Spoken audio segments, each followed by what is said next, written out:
Are we ready?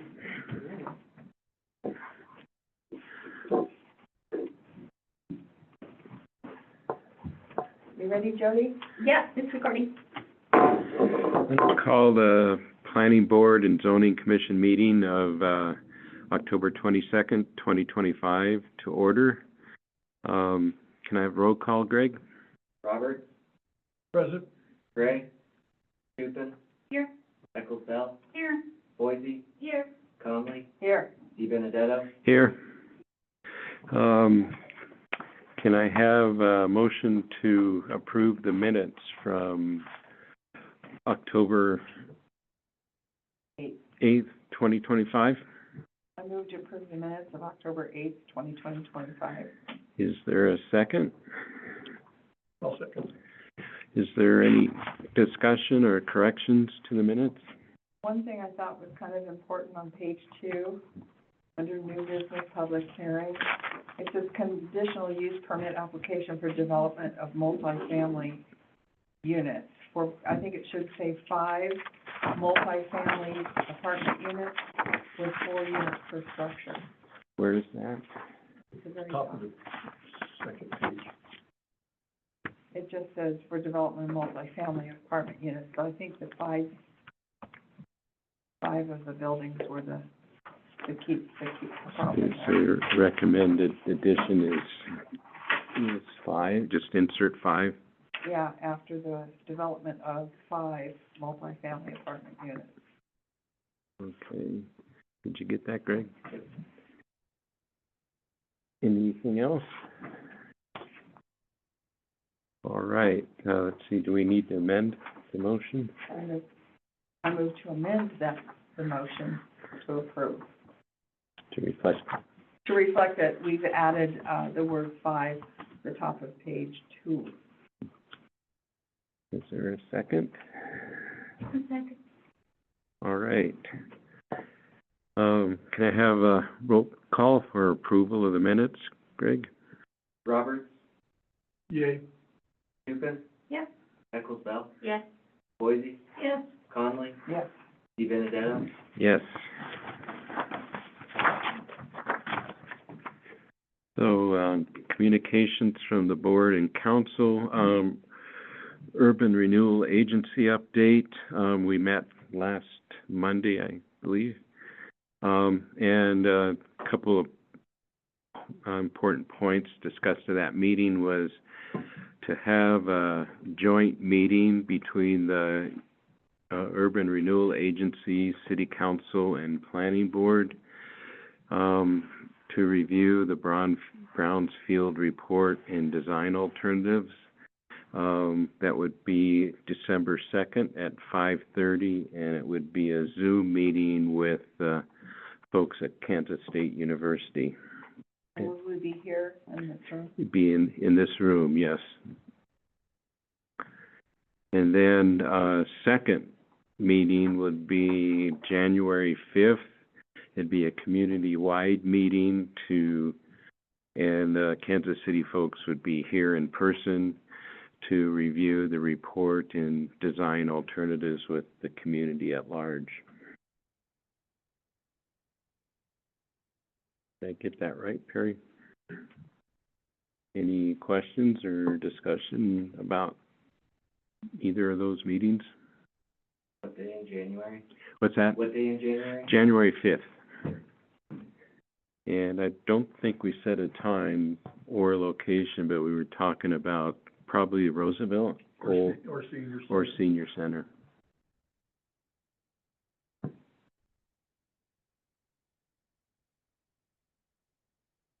And that's all I have from Urban Renewal Agency. City Council? On a whole pretty boring meeting in terms of land use. Not to be crude on that, but, the one thing I will say is there was discussion about the design and development MOU for the tennis courts. And specifically, again, it's the process that we're still working on in land use and planning of having an actual process for how to use city-owned land and what boards need to be involved and et cetera. And so there was a discussion around that, just moving forward, and sometimes we might fail with moving forward without having that process, but it is enlightening to see what we need to have in place. So that's about it. There is discussion about, if you haven't heard, playing tennis courts over by the high school in Coal Miners Park. Okay. County representative? We had a meeting last night,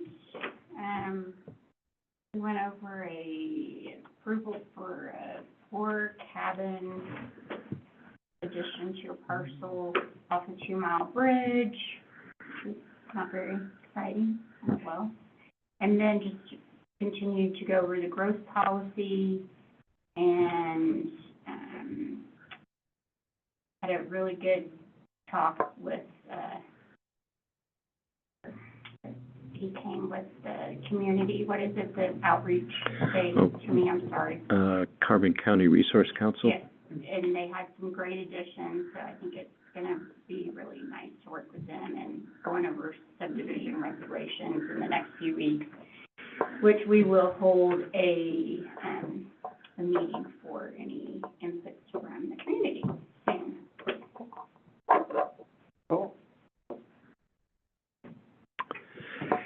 Is that it? And, mayor's not here. Is there, do you have anything, Jody, or? No. All right. I'll be much quieter than the mayor. Yeah, yeah. Okay, I will move on to, new business, and the new business before us is a public hearing for conditional use permit application for a gambling establishment on lot 13 of Block 18, Red Lodge Original Town Site, generally located at 112 South Broadway Avenue, Red Lodge, Montana, in the Central Business District C4 zoning district and commercial historic overlay. So kind of the way the process will work, we'll qualify the board, have a report from the staff on their staff report, and then we'll have a report from the applicant, and then any written comments received on the matter before the board, and then we'll open it up for a public hearing. And once the public hearing is completed and closed, all discussion will come back to the board here amongst ourselves. We may ask both the applicant and staff for clarification on their reports, but there will not be any dialogue between the board and the public. All discussion will be between applicant, city staff, and planning board. So, qualifying the board, does any member of the planning board have any ex parte communication to disclose? No. Does any member feel that they should recuse themselves from participation in the hearing and decision on the matter before the board? No. Okay, and the authority, the planning board will vote needed for action, standard review on Red Lodge zoning regulations. Has the matter been properly noticed as required by the Red Lodge zoning regulations? Yes. Okay, report on the request on behalf of the city. Greg, do you want to go through the staff report? Yeah. I'll share it on the screen.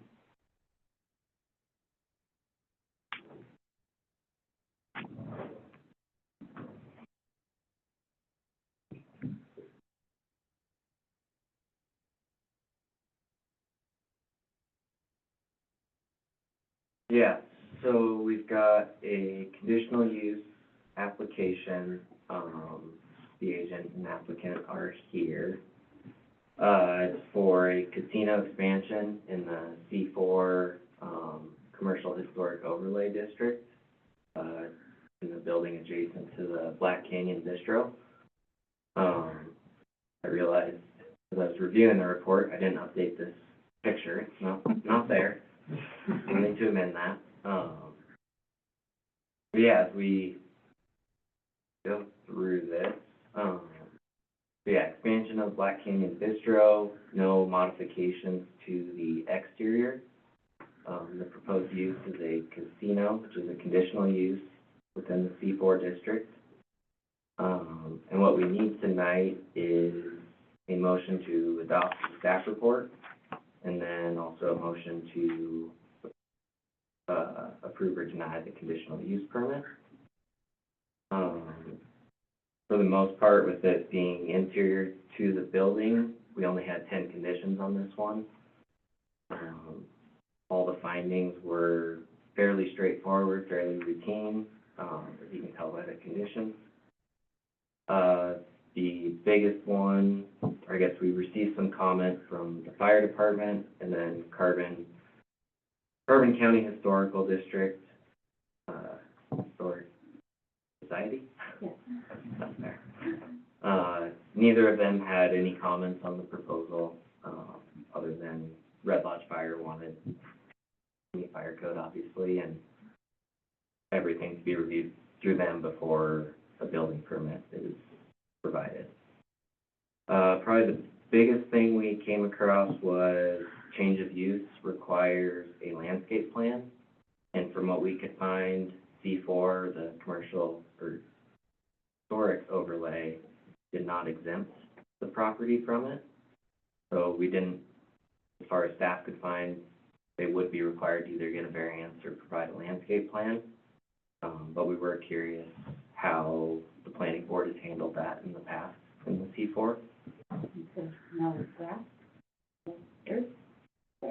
Yeah.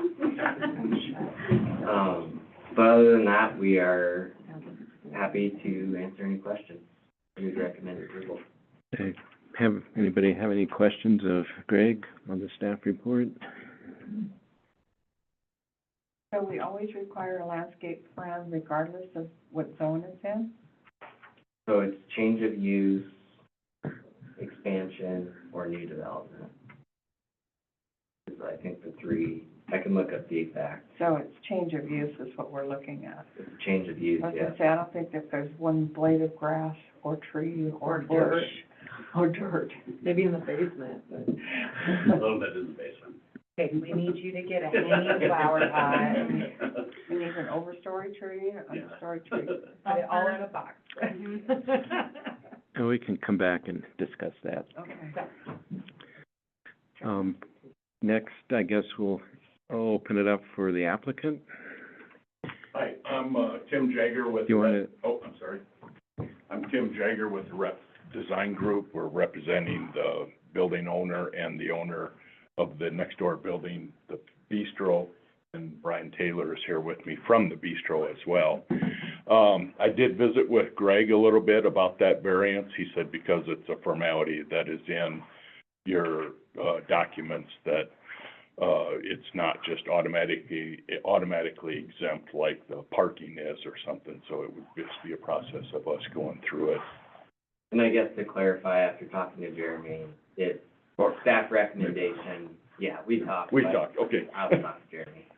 Staff recommendation has to be in Right. line with zoning regs, Okay, so right. that's why we included the Yeah. condition. Sorry. One little addition to what he had mentioned earlier, we're not doing any changes to the front of the we're gonna update the finishes on the building, but we're not bumping out or, making any changes to the physical property other than maybe some new roof material where there's some wood shingles on top. And that'll all be done as part of our renovation of permit. That'll all go through city permitting and everything with that. They are looking at doing a lighted sign, but there will be a separate permit for that as well that they're looking to add for that property. What kind of lighted sign are you anticipating? We are working with Sign Pros out of Billings, who does a lot of the signage in Red Lodge and is very familiar with what the standards are for them.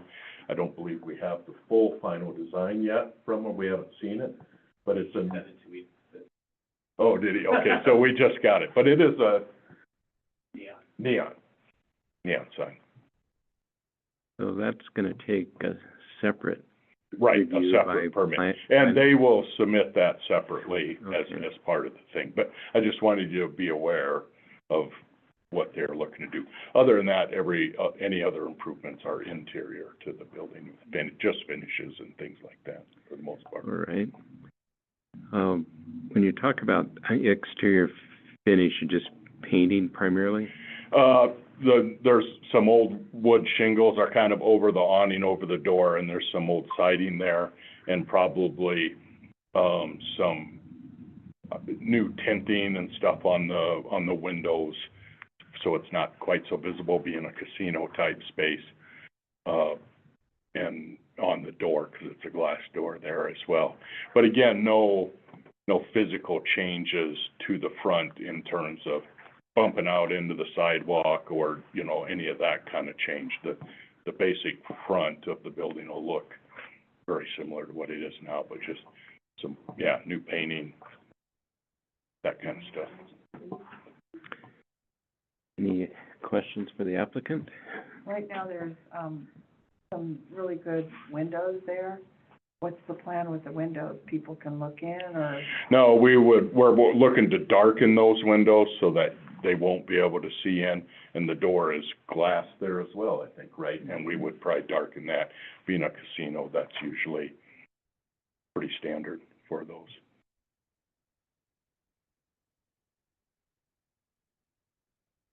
Any other questions for the applicant?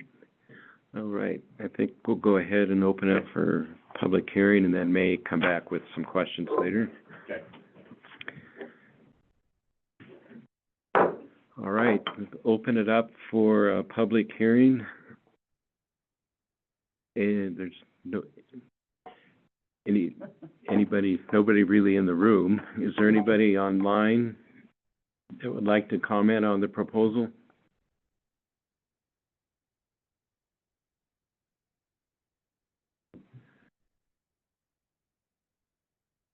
Did you want to make a comment at all, or? Not really. All right. Since there's been no comments from online or in the room, I'll close public hearing. And, bring it back to the table. Any comments on the proposal?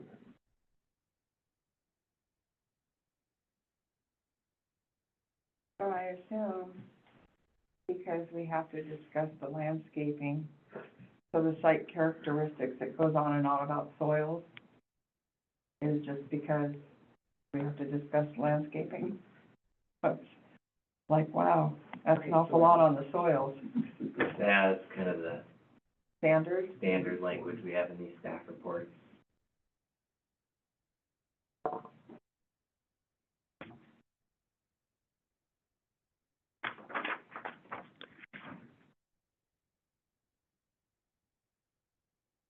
And so there's going to be, a doorway from Black Canyon Bistro into the casino. Correct.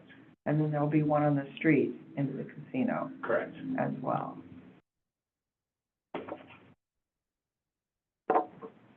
Greg, we probably don't need to have the livestock thing in here either. I was just like reading through this going, this is We definitely. tear down our conditional use permits. Yeah, we could cut down about 3 pages out of this. I don't think I had any other questions. Sue? Harry? None.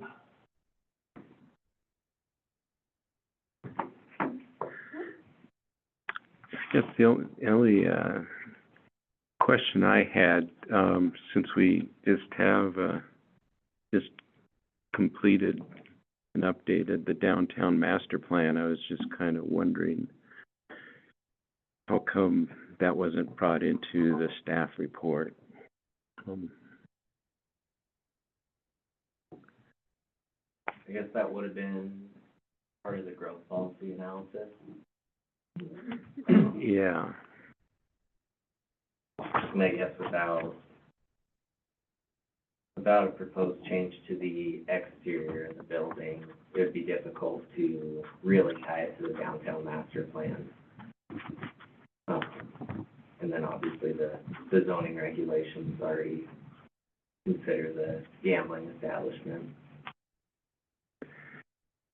Yeah, I guess probably the only thing that kind of came out to me was that the downtown master plan and the growth policy, even though signage wasn't part of this proposal, does talk about pedestrian scale signage and also lighting requirements for the downtown master plan.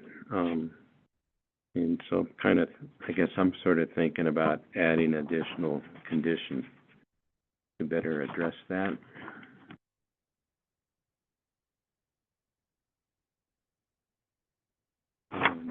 And I guess what I'm looking at was adding a condition 11 that future lighting additions or modifications so comply with Red Lodge zoning regulations 4.70 lighting, 4.6.8 design review, and 4.3.7173 commercial historic overlay zoning district.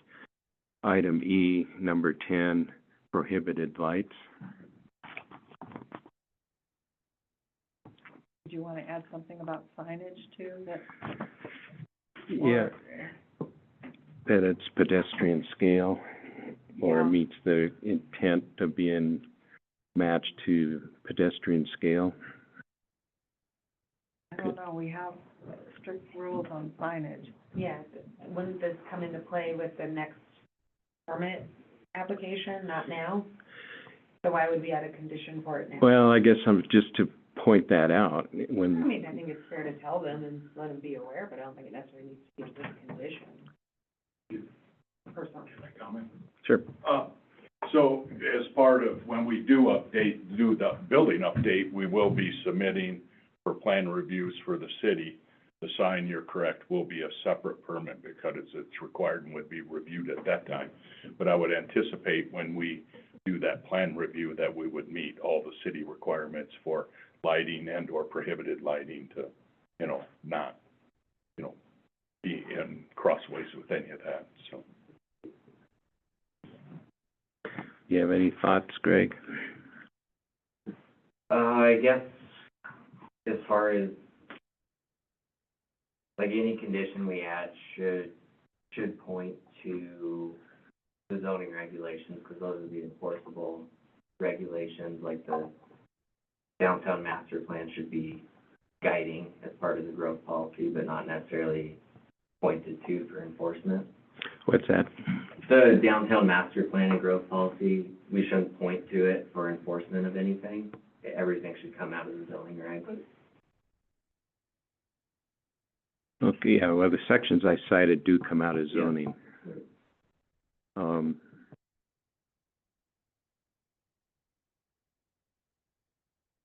And I guess the reason I add that is that in the, kind of at staff report,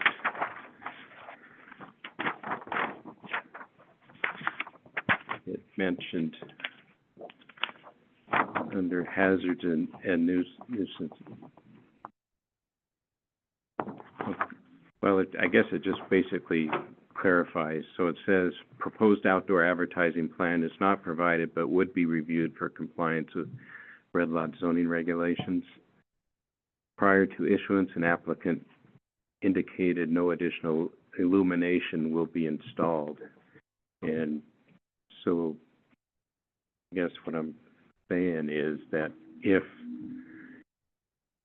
there's going to be additional illumination, that it at least pointed out that to point to the appropriate sections in zoning that it would apply to, where that would be applicable.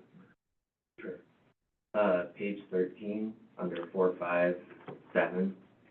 On page 13, under the lighting section, we could add that reference to the condition. We say something similar, but we don't have a condition for it.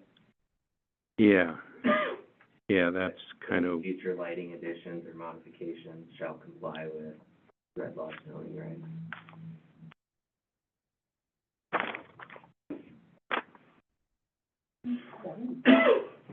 and then also I would reference the historic overlay lighting prohibitions. What section was that? That was,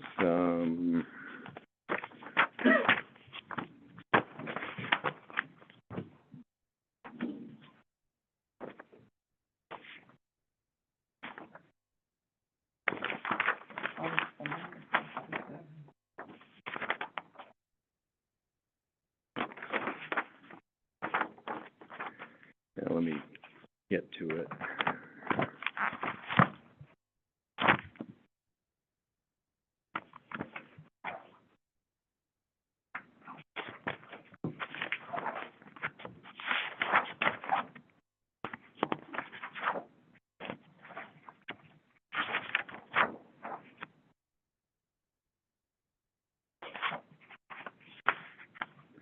It's section 4.3.173.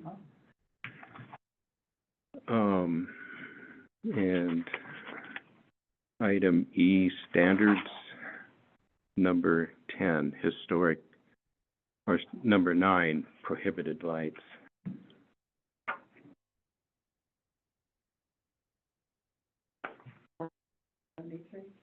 Yeah.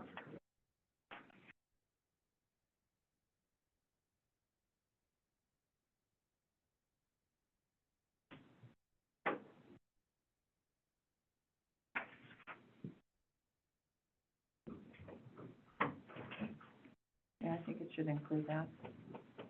Any other thoughts about that? An added condition? Can you say what you wanted to have added again? What would you like to, what would that sound like one more time? It would,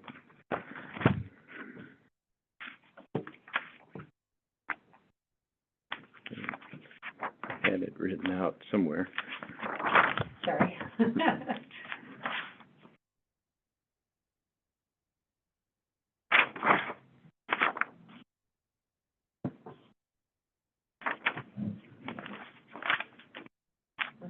I think did you highlight it out of curiosity? No, he wrote it at the end of the, I wrote it at the end of the conditions. I did, I just want to make sure I fully hear it before I agree with something. So, gotta find page 3. So easy. Out there.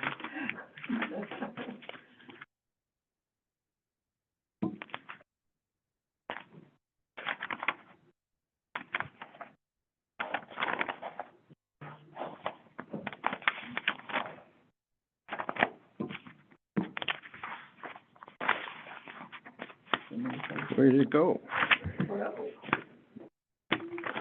There it is.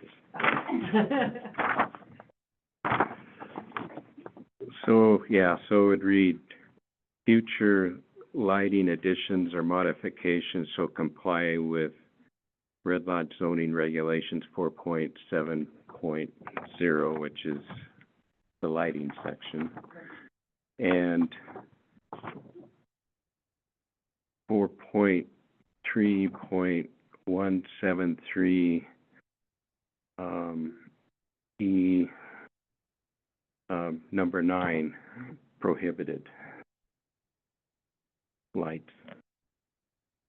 Can I ask a quick question? I thought that, are all of the lights that we have in our zoning, in that one section you just referred, do they apply to the downtown district? Okay, because I just see, I'm in there right now where I just see the prohibited lights, the flashing of the blinking lights, so. Yeah, it's mentioned in a couple of places relative to the historic downtown overlay and then the historic lighting in terms of prohibiting flashing and moving lights.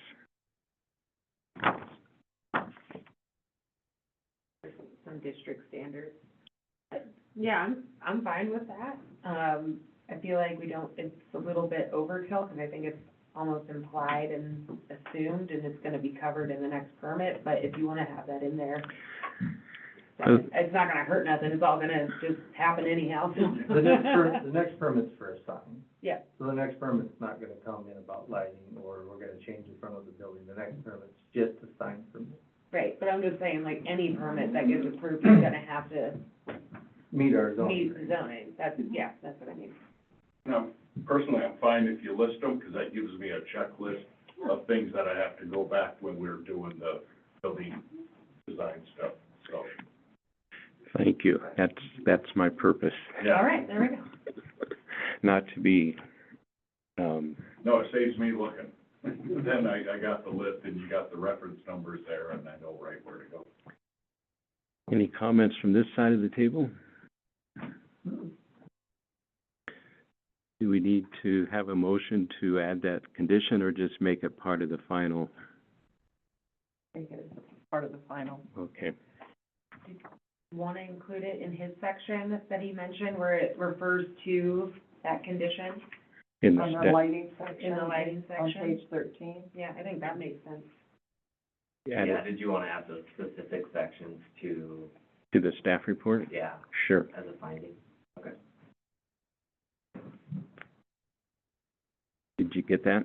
Yep. Okay. Can I ask one more question? I'm just curious, because I know, Katie owns this building, and it's an expansion of Black Canyon Bistro. And you have to have a liquor license, a hard alcohol license to have gambling. So I just am curious, if that doesn't go through and she decides to do her own gambling establishment and gets a liquor license, or however that works, is there any, will this still apply, because it goes with the property, correct? It's not conditional on it becoming part of Black Canyon Bistro, is that correct?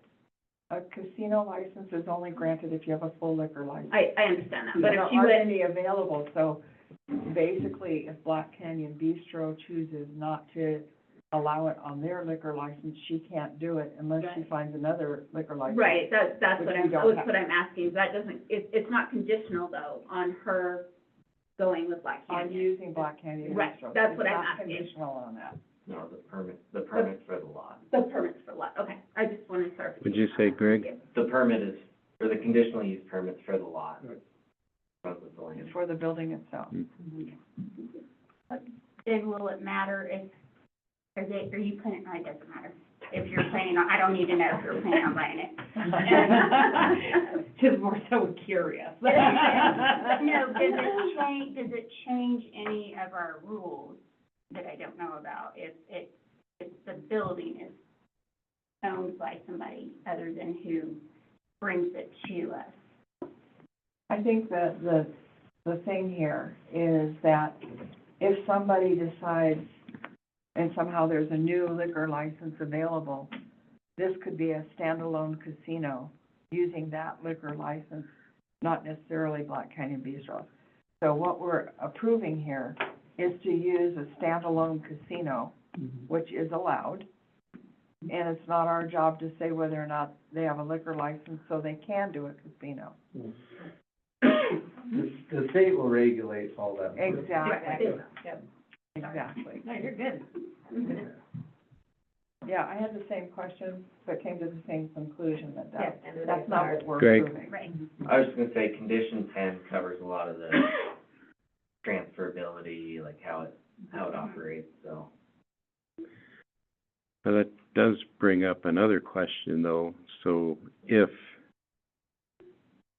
this doesn't go through and it goes to another entity, but they want to change the design of the building, then this doesn't cover that. They would have to come before the planning board again for design review. Yeah, if the zoning triggers a design review permit, then it would come before again, But not a conditional use, not for the use. just for a design review. Yes, So if they kept the outside the way it's designed right now, it wouldn't come to us at all.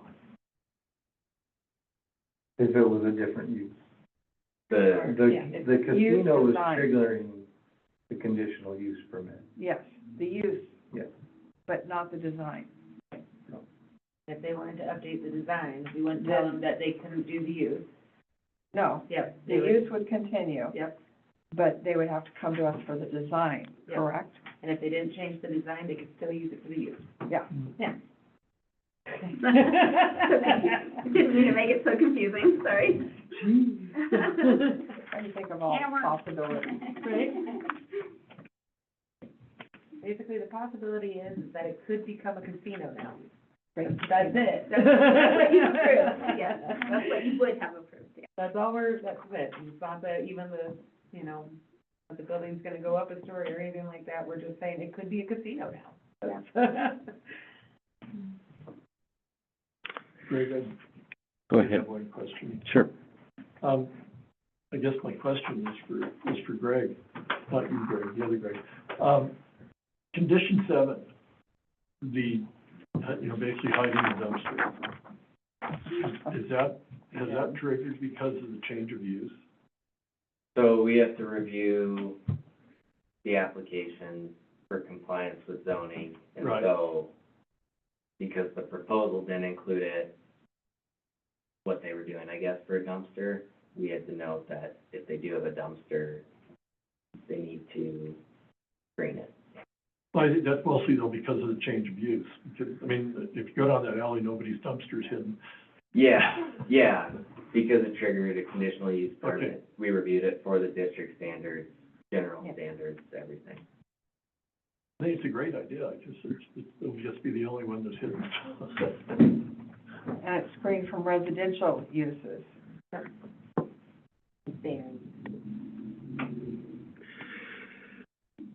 Do we need a condition to reference the painting of the facade outside, that it complies with the historic overlay as well? Or I believe that's covered. I mean, what I'm getting at is that we have the Benjamin Moore palettes that are required. And every building that gets painted downtown has to follow that without having a condition or, I mean, it runs with the property on all of them. I get calls all the time of, hey, we wanna do this, okay, here's your palette. And a lot of times if they're using a certain product, we match as close as we can, because a lot of products don't make something named this specific thing with the Benjamin Moore Historical. And it's hard to tell someone, well, you can't use that product, you have to use this and then paint it. So, most, 90% of the time when someone wants to paint, I get involved and we go through the palette, which I think there's 140 different colors. And we match it, so that way they're inside that palette range. So that part understood as well? Yeah, so that would be all part of our design drawings for the renovation, you know, the interior renovation stuff that we would be doing inside and outside for the building. And all of that would be indicated in drawings that get submitted to the city for reviews and approvals. Okay. Any other questions, discussion? All right, I guess I can entertain a motion to approve the staff report. I move to, adopt the staff report RLCU 2025-03 as findings of fact with the single amendment on page 13, adding the historic overlay 4.3.173E9. It goes to you. Nice work. I'll second. Did I get all that? You nailed it. We also included 4.700 for lighting, didn't we? It's already in there, Okay. All right. 457, yeah, All right, any discussion? Have a roll call for the vote, Greg? Roberts, Yes, Tukin, Yes. Ecclesdale, Yes. Boise, Yes. Conley, Yes. Di Benedetto. Yes. Can, call for a motion to approve or deny? I move to approve the conditional use permit RLCU 2025-03 for a gambling establishment located on Red Lodge Original Town Site, RLOP, Lot 13, Block 18, in Section 27, Township 7 South, Range 20 East, PMM, with 11 conditions as noted. I'll second. Did you get the wording for the 11th condition? Yeah. Okay. Any discussion? Have a call to vote, Greg? Roberts, yes, Tukin, Yes. Ecclesdale, Yes. Boise, Yes. Conley, Yes. Di Benedetto. Yes. Thank you. Thank you all. You want, yep, that's the. Okay. I got a room. See you, bye. Long day, huh, Brian? Yeah, thanks, Brian. and have a good night. See you in the next hour.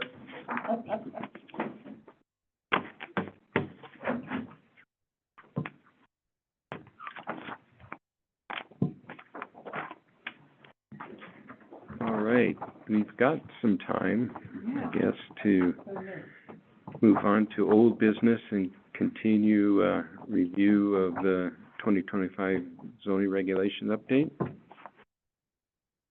Do you want to do that? Yeah, but I have no idea where we are. I printed out the 28 pages that were included that goes, like, some of the old stuff, so I guess we'll have to find out where we are. I think we got all the way through, drive-through facilities, if I recall, and that's where we ended. Let's see, what page is that, but we don't have pages? I Oh, just- you're talking about the, The table, yeah, the table one. Oh, yeah.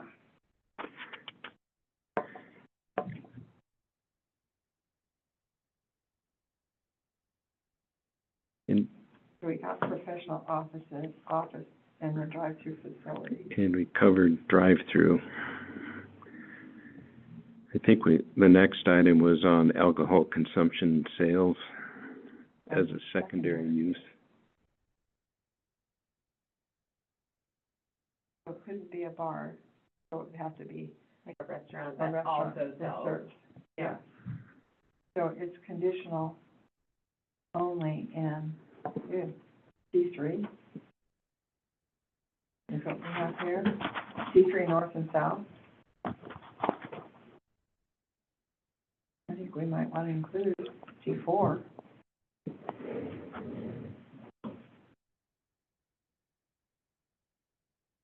Don't you think it should be in the downtown? Yeah, I think it already is.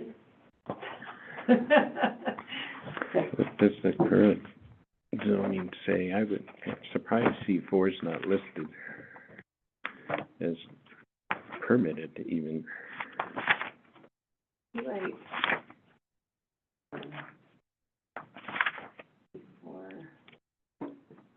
Restaurant, Restaurant. alcohol consumption and sales. Yeah, it's a permitted use, Yeah, so it should be a, should be a P. I was gonna say, do we even need to have it as a secondary use? Just, I think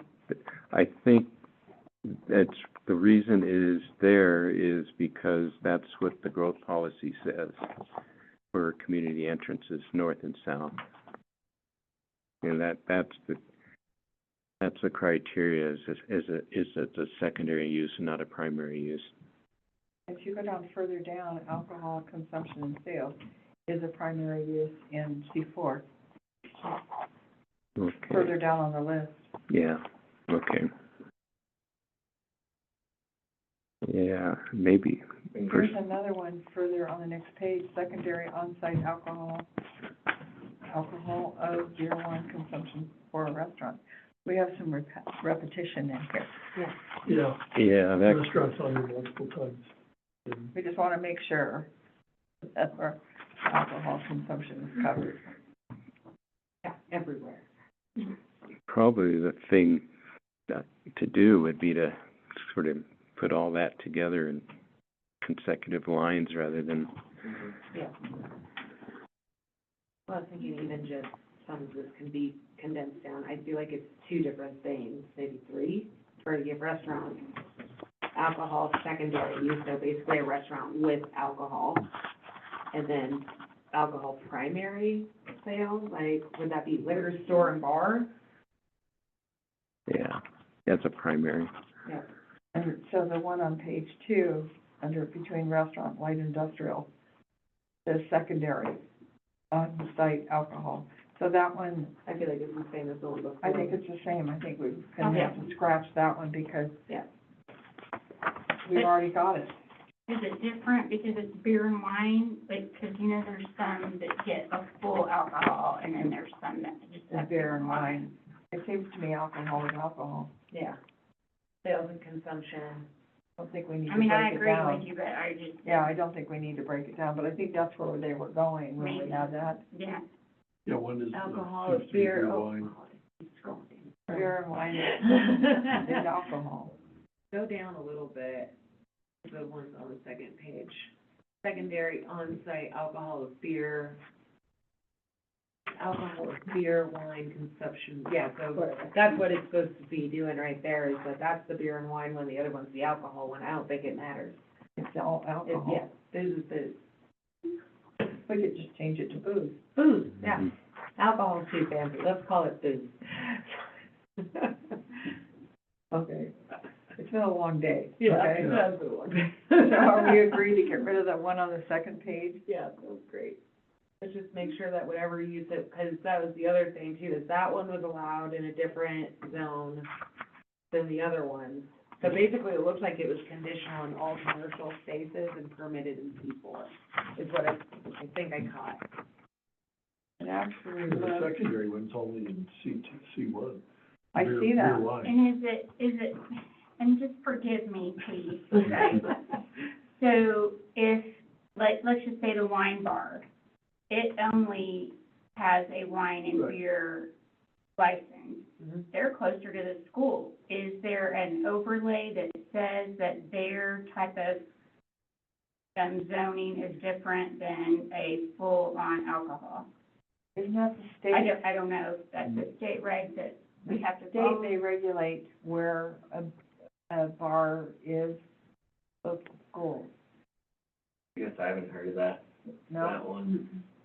Well, Sandy, you might, the Regis, I guess, I've heard that's one of the issues for their sale, is they can't get a beer wine license because they're across from the school. It's been a while since I've looked it up, but I think that is, I think there's has to be so many feet from the school. Yeah. It's 1,000 feet, I think. 500 or 1,000, yeah, Maybe 500, from door to door, I yeah. believe. Yeah, you also, with like parks and stuff, I think that was marijuana, and that was in our zoning, Mhm. a long time ago. There was one where it's like you had to be 300 feet, and I was feeling like the lines on the map, I'm like, God, there's just nowhere in town where you're so 300 feet or more from a park, like, there's so many parks in town that you're never more than 300 feet from a park. we've had that challenge before. I think that was sexually oriented businesses. Right. But for this purpose, it doesn't matter, is that, Well, I don't think so, 'cause it's regulated by the state. that part's regulated by the state. gotcha. That second one, we have it in C1.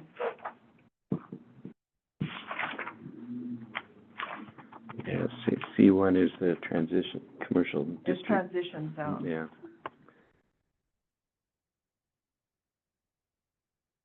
So, So to simplify it, couldn't we just eliminate the one Yeah. that's on the second page, that's what I was thinking. and then have alcohol consumption as a secondary use, conditional use in the C1 And, Add that C1. and, well, it's C2, wait, yes, it's C1, C2, and C3, and then a separate line would be permitted use on, in C4. C1 would be conditional. And then conditional in, C3, north and south. Yeah, And then conditional in C2. Conditional in, C2 well, does, C2 doesn't allow it. C4. I'm looking at C2 right now, and it hasn't got alcohol consumption in there at all. that might, yeah, I mean, It'd be weird, like, I'm just looking at where it's at, and like, that'd be a weird spot for a bar, I wouldn't like to drink there, but, Well, but it's, you have to think about the gas stations, they sell alcohol. well, they're behind C2. Are they? Yeah, they're Yeah. not, yeah, Okay. C2 is literally just like neighborhood, it's like Boyd's Garage and it's also the Oh. pecannery, yeah. so that's actually one thing to note. Oh, that's a good point. So they are planning on doing events, is that correct? I mean- think, yeah, and so I don't know, But they're gonna do it on somebody else's, if somebody else's Yeah, I know license, that. so. I mean, it- Still, well, they don't have a license. Not yet. I don't think you can get one. I mean, a beer and wine license is not nearly as hard to get as a liquor license. That's true. And so realistically, there could be a potential that they apply for that and they would be outside of that zone. I mean, most of the places within C2 are pretty residential areas, but it might more so be that the pecannery, because it's the only one off of Second, I don't know if anyone else is looking at the map right now, Yeah, I am. but it's the only one off Second, would it make sense to just rezone that to C3 North? but That's that, something we're that brings up, we're yeah, talking about. yeah, that's maybe something we should think about, because we're gonna need to address the urban renewal area Yeah. somewhere, and so it would make sense to either create a separate zone for the urban renewal area Like an Or- overlay. or do an overlay, but in the process, either way, it would be, make sense to adjust maybe the C3 North boundary to Include. incorporate. Yeah, 'cause we need to literally have it include just all of C2, We basically. know that there are some Where's zoning Sunrise? areas that we need to fix on the map already. Yeah, like, Where's Sunrise Two? second, But they want- C2. second But to they just fifth they want could to be, stay on my line. I know the golf people, sorry. yeah, like, second to fifth could be, you know, that little leg along, that goes along Broadway, that could go into C2. Yeah. But we'd have to then look, make sure C2 would allow you to do everything that's currently. Right. Well, we don't, you know, we've done a lot of that where we've been zoning by what's already there. And Right, I think I think what we want there is what we should need think to about. zone by what we want there, not what's currently there. Yeah, yeah, because the ones that are currently there can stay. you know. Yeah, these are grandfathered in. Right, Okay, so I have alcohol consumption, sales as a secondary use as conditional in C1, C3 North and South, and permitted in C4. Mhm. Is that what we want? Okay, and then we're gonna take it off of the other page. Do you want it in C2 though? No, because we're thinking about rezoning Yeah, let's, that area. yeah, let's come back and visit that when we talk. Yeah, there's not much C2. I feel like we could just make it C3. Yeah, we. And then don't we'd, have then it. we'd have a second line showing permitted for C4, right? Is it- Yes, Mhm. permitted for C4. I got them grouped together now. Okay. Rich? Okay, Oh, we got through online. Mhm. Uh-oh, where is it? Whoa. Propane distribution and bulk storage. Well, no, we need Brian. Get Brian back in here. I have a question for Greg. I think you were gonna research that, or you or Jeremy was gonna research propane distribution. Is there a setback requirement for what can be located near that? And what the definition of bulk was. Well, I like AmeriGas. Was that brought up at the last planning board? Yeah. Okay. Yeah, you weren't I'm not here. prepared. Yeah, I don't, You Jeremy said you were didn't gonna do it. say, he didn't say anything about it. I know I know we got a call, and the one issue we were having with it, was there's no definition of it, so we had to allow it as a conditional use, so if they do it, it'll come before the board, but there's no definition of what bulk storage is or distribution. But then, yeah, adding in the, Well, I mean, like, to put an apartment building like where AY Supply is, you know, adjacent to that bulk storage, is that a good thing, or? Well, I have Is it one It's if you live there. Mhm. It could also be a groundwater issue, Yeah, right, depending on, oh, yeah. so, to me, and I was thinking about this, is this something that should actually be within our line items of conditional, permitted, all of that, or is it something that we should have defined elsewhere, like this is something that's allowed within this space? Well, Or I guess like, again, is for it- future uses, it's something we even want within the city. I mean, Yeah. it's I mean, I don't necessarily mind it, again, I think it is. not, well, important to have it. it's already here, but do we want more? I mean, that's. Well, and again, I think we need to have it defined. Yeah. Like, technically, town pump distributes propane, Mhm. like, Yeah, Ace Hardware. you well, know, they yeah, have so the little, yeah, they have the little, grab a bottle. And is it something that's, again, I think this is where we came to last time too, is it something that's already regulated by the state that we might not necessarily need to include in our zoning? No, it's good to know. Yeah. See, that's, you know, when we're looking at the urban renewal district, you know, putting housing there, how close can housing be? Yeah. You know, and that's, And again, I think about the natural implications, right, like, okay, we have another Yeah, small hayride tank. supply situation that explodes an entire Yeah. building and, a small tank's one thing, but you know, very large bulk distribution tank, totally different. Where's an ideal location in the city limits for bulk propane?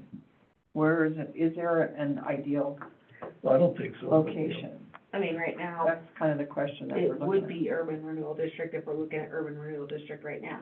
But if we're looking at the dream of what the urban renewal district would be, I would say it'd probably be from Coleman or. I can't think of anywhere in our, I mean, I don't like our community entrance where we see this big gas tank as it is. So even on a conditional use, I'd rather not have it there at all. I'd rather not have it. I can't think of anywhere, unless you could hide it somewhere, you know. I think the number one place I would put it would be, down off of White, behind the Public Works building. I mean, a lot of that land isn't super easy to develop, there's a ton of springs throughout there, mhm. and, you know, it's not really something, it'd be kind of sheltered and hidden. And hidden from view. It wouldn't be a part of the main entrance, it would just be back behind, and, but again, then you're gonna have the neighbors there that are super upset that they don't have that pretty field and valley because no one can build on it, and I'm not necessarily a fan of that. There's a subdivision back there. Mhm. Do we even need to have it as a permitted use? That's where I was kind of going. That's what I'm saying, is I think it's something that's regulated by the state and would fit in with the.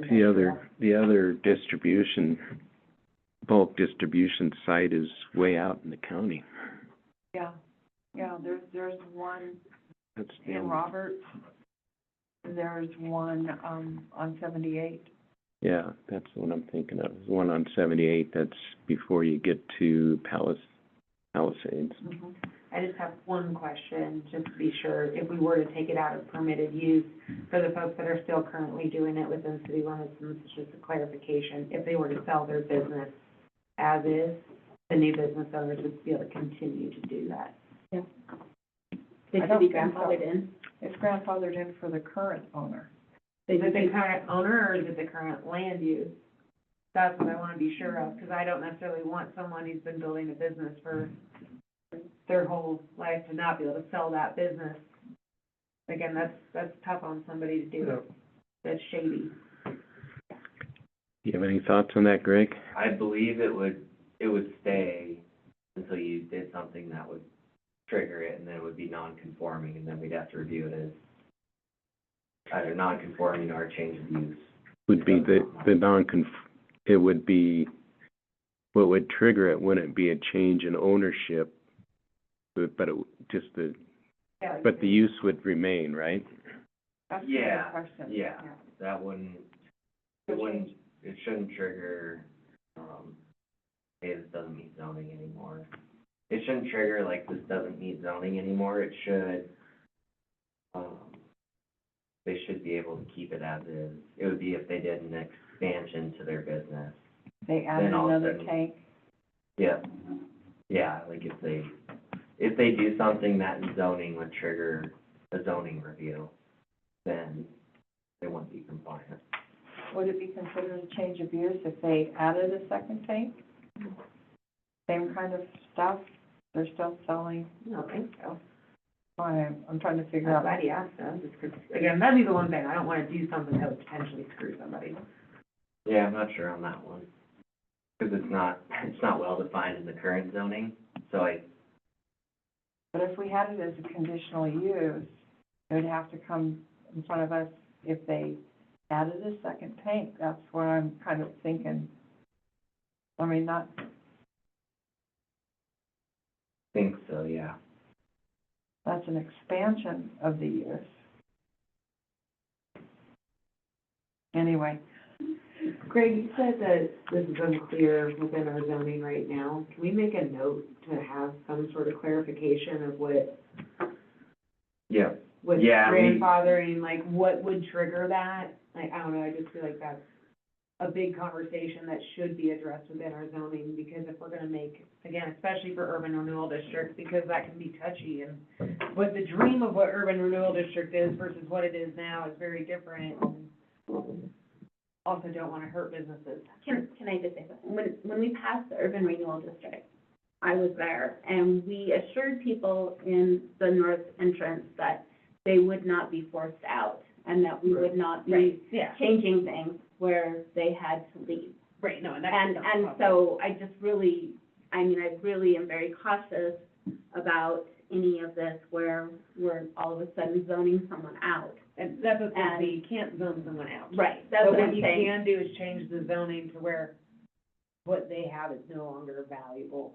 And that, or not so much that, but that's more what I'm trying to avoid. Right, yeah, I just want to be very cautious of that. Yeah, Because, agreed. I mean, it just, I mean, my dad used to have a business down there, and they were constantly, you know, he was constantly feeling the pressure, it's like, we don't want you here, we don't want you here, Yeah. and you need to go somewhere else, and, Yeah. you know, and so you just have to be really, I guess, careful, and, Well, you know, I only brought it up not because I don't think they should be there. I just think as we're approaching, you know, looking at different types of housing, you know, it's one thing to have a dream, but if the dream's not realistic because of other things, then it's a fantasy, you know, it's not even worth pursuing at Yeah. that point. So, you know, that's it. I think that's one of the things, and that's not for this group, it's more for our renewal district. We need to get resolution on that just so we can even move forward. Yeah. This has no 500 feet setback requirements that really Maybe we takes a lot of stuff off the table, you know, so. maybe we should, leave it conditional use with a question mark and Yeah, get some clarification about that. Mhm. and my other question is propane distribution is different from bulk storage, Well, we Right. should clarify that. Yeah. Yeah. That's a good point. It should, because it should it's be, being distributed. Because retail is one thing, Yeah. bulk storage is entirely different. Exactly. Okay. But what is it? We don't know. Yeah, that's the other thing, we don't have a definition. yeah, we need clarification on that. But, yeah, we should strike the word distributing and leave it as bulk or whatever kind of definition would fit, term would fit the definition. Actually, 'Cause it should be distributing- two lines, because propane distribution is, you know, the town pump cell does, you know, but. Yeah, but I guess I don't think we don't need to get, That nitty gritty. That nitty-gritty. yeah. So if we just Propane. assume that somebody that's filling in their propane tank for their barbecue or campers is a whole different issue than somebody that's storing gas to be distributed throughout the county. Right, and I think what it is, instead of having two different line items, it'd be propane distribution and bulk storage with like a parentheses of the size, clearly defining like this and over, same way that we have you know, Larger than, exactly, larger than 100 gallons, whatever that looks like. and I'm not sure that we want to have a line item propane distribution. I think that we. Yeah. No, Just propane bulk storage. or, Yeah. I mean, we don't need the distribution. Yeah, I think it would just be something under like industrial, like, these are things within industrial that are defined and these are additional requirements for those pieces. It doesn't necessarily have to be in here. The same way we were talking about, you know, there's several areas where we should have more clear definitions and the criteria within those definitions versus within this. Yeah. So, you kind of look into that a little bit more, Greg. Homework. I'll let Jeremy know, do what he didn't do. Okay, so for now, we'll leave it conditional use in C3 with a question mark, just to remind ourselves. Yeah. All right, outdoor storage, So I was curious on outdoor storage. Does that mean just like storage units? Okay, so should we just say storage units? So when I think outdoor storage, I think of stuff I'm storing outside, like Like boats the and bulk trailers and propane. stuff. Like bulk propane, right? Yeah, outdoor storage is kind of Mm-hmm. Yeah. a weird, Again, maybe just clean that up a little bit. So your guys' definition for it is the keeping, stockpiling, or storing of materials for any reason in the out of doors. So yeah, it's, So it's not storage Yeah. building. So- Yeah. Yeah. Truly. so it's my yard. Yeah. yeah. Are you storing stuff in your yard? Oh, yeah. Wait, are you kidding me? So what is it? It's like my yard. My driveway. so again, this is sort of, so this would be commercial outdoor storage, right? Not, Yeah. Not residential, yeah, and maybe we should, And again, to me, this goes back to like an industrial use. I feel like industrial use can have these as subcategories. and I think, again, this might be, I use lumber as an industrial, you guys would. I mean, Ace Hardware, because they have stuff stored outside. Maybe, but I guess that's just commercial. So outdoor storage, I'm just trying to think of like who, what is out, because again, I hear what your definition is, I'm just trying to think who in town is actually doing it. Ace. But unless that's a retail, because if that's the case, that's just retail, I mean, you know. But it's still storing it outside, isn't it? Yeah, but like Flower Garage, would that be? Mm-hmm. Okay. I don't know, I feel like then maybe that's just a part of retail, and again, it's defined within retail. Like, this is how you can store your stuff outside, here's the rules.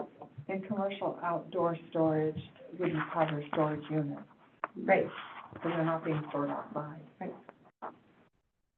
yeah, so this doesn't cover storage units at all. So if somebody opened up a place to store RVs and boats That's what it would and be, yeah, extra cars, and they're all outside. like junk and pet. Yeah, yeah, exactly. Now we're getting into the junk vehicles. But commercial outdoor storage, I think that's where we were going with that. yeah, well, I'm wondering if it should even be here in commercial, in the community entrance, again, given what our growth policy says about our community entrances being inviting and unique, The conditional use, there's gonna be lots of trees in the front mm. and down the sides. I mean, it, Harry? Well, I mean, shipping containers are, I mean, like, let's say the dollar store for holiday time brought in a couple of shipping containers and parked them on the parking lot. That would be commercial outdoor storage. So, I mean, or Ace Hardware, or, you know, it's pretty common in a lot of communities. We just don't have a lot of businesses here that do that. Yeah. And- And it's funny you mentioned that, because actually that was something that True Value came to Brian for recently, was to see if they could put shipping containers in the back and like how to put those in and how to contain them, but, he's like, sorry, that's not allowed in your zone. But then he's like, well, what about Bastion across the street? He has like 6. Yeah, And so, yeah, he had to come, so that's also something that there is question on within our zoning, So again, maybe that's just something we define within the commercial districts is your outdoor storage versus having a line item here, it's just something that we have, That's a good idea, yeah. like you're allowed up to this and there's like certain rules for hiding it or how it's supposed to look and, if you wanted to have a full business on it, then yes, we do have a line item, I'm okay with that, but again, with how I think that it's something that we should define within our commercial spaces, and for this, I would redefine that as, you know, storage yard, or like, I would say outdoor storage it doesn't mean the containers, because the containers aren't being stored, it's what's in them is going to be stored. well, yes, I know, but, I mean, the containers are still being stored the same way that. But it's not an outdoor storage. Right, but I'm saying, instead of having outdoor storage, like, again, I think we're kind of mixing up definitions, because we don't have definitions for all of them. Underneath commercial, having definitions for what you do with shipping containers and excess storage, as well as how you store things outside. And having that defined, yeah, like a lumber yard, or Those like, are two different items. yeah, or like, again, even having the flower, tent up in the Those are all summertime. temporary. Exactly. So maybe we look at screening or something, screening requirement, you know, I think a ProCut, if they have a nice fence, they have some landscaping, but Yeah. everything back in their storage yard is still visible. Mm-hmm.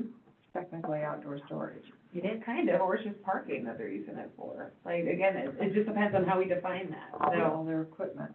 yeah, because I mean, it's moving every day, and then it gets put back there every day.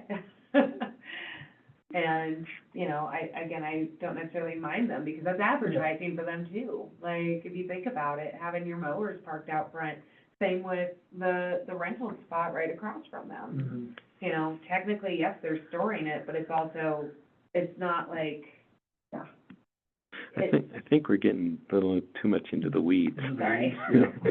And, I mean, yeah, there's certain sorts of things that it's just understood to be associated with a business like lumberyard and Ace, and I don't think, if we get too, it's gonna get sort of difficult. So maybe the question is, you know, since this is, let's just assume that outdoor storage doesn't include all the things that we were talking about. Should we change it to commercial outdoor storage? Or just drop it, Yeah, Drop the that's word, my drop thought, is outdoor just storage? fix it. just, yeah. I mean, I think about where this would go in, right now it's in C, conditional use in Three north. C3 North. So think about where would we want to have outdoor storage in C3 North? Right. Given that half of that C3 North is urban Right. So we'll just zap the outdoor storage completely. That's what I'm suggesting. I have no problem with that. So then it's allowed, because it's not No. listed? No. No, But- if it's not on the list, it's not allowed. So, It wouldn't be allowed. but so with the definition that he read though, I mean, like Mead lumber would be considered, their lumberyard is considered outdoor storage. So you have to change your work, Yeah, we'd have to change the definition. Yeah. right, if you take it off, then you can't have outdoor storage. Well, AY Supply is all But- commercial outdoor storage. But, Right. yeah, but none of these businesses came before us for a conditional use for storage. Right? That's not their business that's not- itself. That's not their business. It's an ancillary to their business. So they came to us for conditional use review, for Hardware store. hardware store, for lumber Yeah. yard, and so that's where, We don't, that's the distinction I'm making, I guess. that's a good distinction, that if a business is like, my business is outdoor storage, that's something that would not be allowed. But if my business has outdoor storage, again, if I'm a lumberyard and I need to store things outdoors, that's allowed, because a lumberyard's allowed. commercial business is allowed, retail's allowed. Where are you gonna put that in here to differentiate that?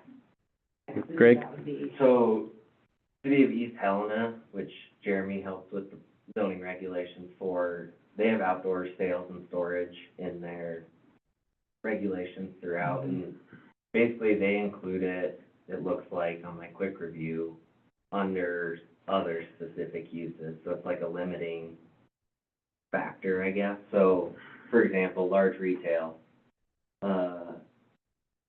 they may display merchandise outdoors, but area occupied, inclusive of warehouses, shall not exceed 25% of the retail square footage. So you could do something like that where you have limits for like meat lumber or whatnot, but they don't necessarily have super black and white of outdoor, you're good. we don't have a line item for lumberyard, but we have a retail that fits that. Right, 'cause downtown, I mean, we all do sidewalk sales, that's outdoor sales, Yeah. outdoor storage during the day, you know, so. Yeah, so are we okay with sort of striking and then cleaning up our definitions and, Yeah. Mm-hmm. Yeah. Definitions of, Don't just disallow it. Yeah. That's very upset business owners. yeah, no, that's, not gonna happen. Good.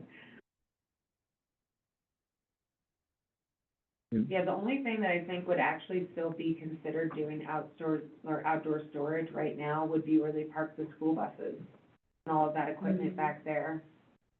But that's really the only place I can think of in city limits that's using outdoor storage.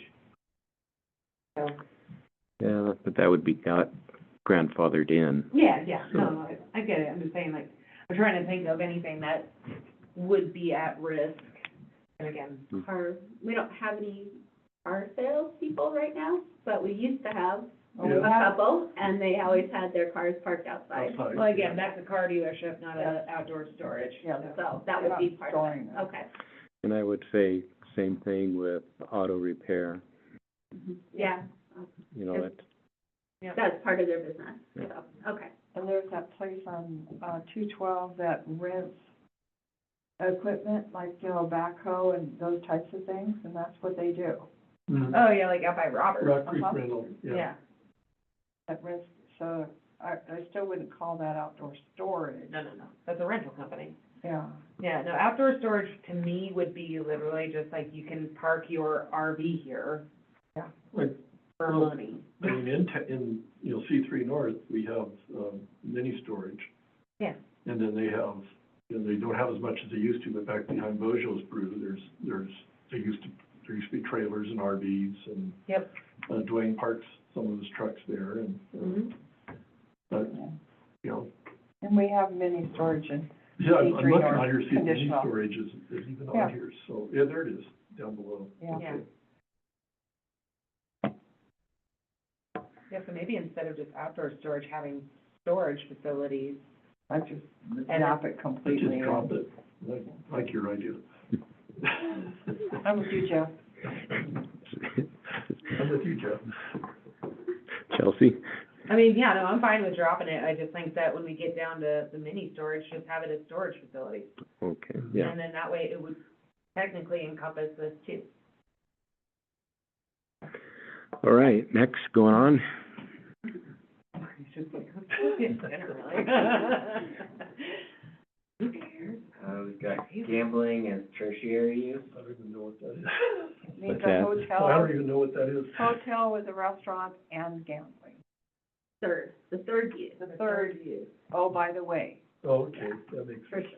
tertiary. and of course, we only have it in the, community entrances, north and south. Right, As a conditional use, And that's, As a third use. as a third use. Did they have it as a second use? Yeah, and that's in part of our growth policy. yeah. Yeah, no, I remember that. I'm just wondering, like, I don't see where it's a second use. So, like, you can have it as a first use or a second use. Is that what I'm hearing? No, it can only be as a third use, so, You have primary use, you have tertiary. I thought we had a secondary, Can, like a casinos? bar. No.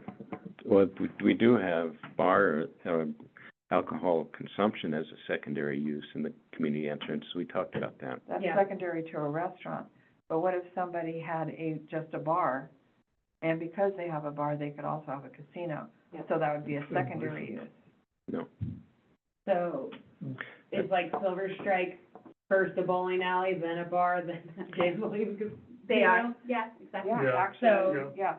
Okay, I wanna be sure I have that very clear in my brain, because it just seems Well, unnecessary. the history behind this goes way back.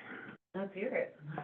And- I'm very curious now. I mean, yeah. Yeah. It's been Well, discussed. it was very controversial. It was very controversial when Town Pump first came to town with their Mhm. proposal and wanting to look Lucky Lil's Casino as part of it. The first time they applied. And then, so that's kind of the backstory. And Then, that's a secondary use. Mm-hmm. That would be, and then, actually, that's. and then, and actually, there was a proposal, not to allow gambling at all in the community entrances. And then the compromise was as a tertiary use. And the issue was, we didn't really want a series of, a casino strip at our community entrances. Sure. Or a strip of casinos. That's the backstory for why it's only allowed as a tertiary use in the community entrance zones. So, I guess my question with that, if somebody wanted to open up a bar in the community entrance, let's say, honestly, this would be super neat, like, example, a Boxcar sells and they get a beer or a liquor license with a gambling license there, and they have machines there, would that not be allowed? Mm-mm. Conditional use. No, it wouldn't be allowed from what I'm hearing because it's in the community entrances. It's a secondary use. Yeah. The intent was if there was a hotel with a bar or restaurant. They could gamble. Mm. All right, I mean, I don't have a problem with it as a secondary use at all. I don't either. We just haven't had it in there. I feel like that, just because it's ancient history doesn't mean we have to keep doing it. Well, It's a first except use has to be a it's in bar. our growth policy that way as Oh, well. sure, that's true, yeah, you're right, okay. Nope, I sit back. I was just mostly like curious about the history of that, like, this just seems really arbitrary to have in here, but, no, that tracks. And my only question here is, we've got it conditional in the two community entrances, but not in the downtown. That's permitted in downtown. Well, not according to this, as a tertiary use. Yeah. What is, what, Gambling as a tertiary use, we have it, conditional in C3 And north and south, but not C4. it's not permitted anywhere. it's, yes, because we have it permitted in C4, Where? or we should, I mean, it, Well, we don't. Yeah, we don't. Gambling is a conditional Oh, primary use, the primary use, yeah. which is the hearing tonight. So Yeah. we should also have it as a tertiary use. No, it would be just primary, since But if we, you have a, since it's permitted in C4. No, it's conditional. Yeah, if you but have, it's less, like, someone could already have two uses in C4 and then add gambling in another. The Pollard has a restaurant, and they could buy my building and turn it into a casino. That would be a tertiary use, and it would be in the C4, Yeah. because we don't have a whole lot of hotels. Well, what it says now is it's gambling, in the C4 is gambling as a primary use, Right? as a conditional use, so I think it's covered. I don't think we have to say it include tertiary or secondary, because we say Primary it's a covers it. primary use, but as a conditional, has to go through conditional use review. Is there anywhere where gambling is a primary use, or allowed use, permitted use? We just allowed it, No, we just conditionally allowed it. yeah. but there's nowhere where it's a permitted use. No, I don't think so. No, Okay. it's on the next page, and it says it's conditional in C4. Yes, I wish, I know it's in our growth policy, but I do wish we could just put gambling as conditional in these areas, because that, And just leave it. yeah. Stop messing with it. One less that line item, one shorter page, but, you know, I get it, it's in the, if it's in the growth policy, it's in, that's the winner, always the trump, so. Okay, are we moving on? Just one request, can we have them close to each other? Yeah. Oh, gosh. Yeah. Oh, yep, yeah, it's hard going back and forth. Yeah, looking where it's for like, it. where is it? You wanna start marijuana dispensary now? Sure. Already said. Now we have it conditional in north and south and permitted in the C4.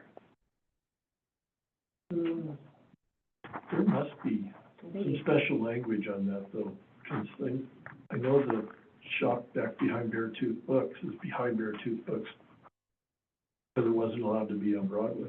No, No? No, that's not true. That's not true? we didn't like it to be on Broadway, but there was no rule against it being on Broadway. Really?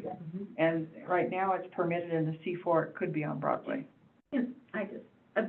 City council had asked the planning board to review this because these zonings were actually passed by city council. Mhm. And, I voted no at that time because I really felt that it was planning board's role to pick where these were allowed.